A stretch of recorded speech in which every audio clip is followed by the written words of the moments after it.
राज्यातल्या शेतकऱ्यांना फलोत्पादन निर्यातीत प्रोत्साहन देण्यासाठी सरकार तत्पर असल्याचं निर्यात पतहमी महामंडळाचे कार्यकारी संचालक सुबीर दास यांनी सांगितलं आहे।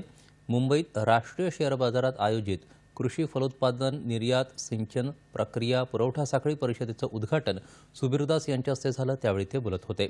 यंदा 320 कोटींहून अधिक किमतीच्या आंब्यांची निर्यात झाली। देशाच्या परकीय चलनात आंब्याच्या निर्यातीची भागीदारी असणं ही समाधानाची बाब असल्याचं ते म्हणाले। परिषदेचे अध्यक्षस्थान महाराष्ट्र राज्य आंबा उत्पादक संघाचे अध्यक्ष चंद्रकांत मुकल यांनी बजावलं। जागतिक हवामानाचा फलोत्पादनावर होणारा परिणाम याबाबत कृषी विद्यापीठांचे शास्त्रज्ञ आणि पदाधिकाऱ्यांसोबत बैठका सुरू असल्याचं मुकल यांनी यावेळी सांगितलं। फळपीक विम्याच्या प्रीमियमबाबतही सरकारकडे पाठपुरावा करत आहे। तसंच जलवाहतुकीनं आंब्यासह फळांच्या निर्यातीसाठी जलवाहतूक मंत्रालयासोबत चर्चा सुरू असल्याचं त्यांनी सांगितलं।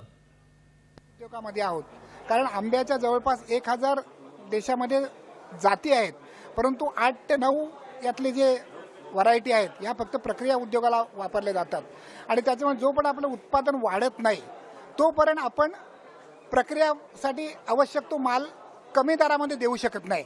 त्याच्यामुळे एकही मोठा प्रकल्प प्रक्रिया उद्योगासाठी आलेला नाहीये आणि तो आणण्यासाठी महाराष्ट्र राज्य आंबा उत्पादक संघाच्या वतीने आम्ही प्रयत्न करतो।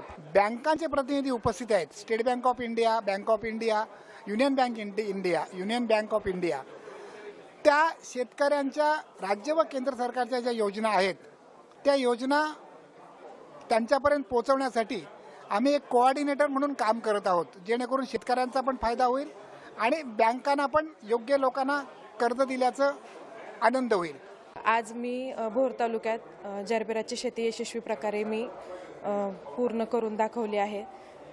जरबेराचं मी प्रशिक्षण तळेगाव दाभाडे या ठिकाणी घेतलेले असून बँक ऑफ इंडियाच्या अंतर्गत मी लोन घेऊन मी जरबेराची शेती यशस्वी तऱ्हेने करून दाखवली आहे।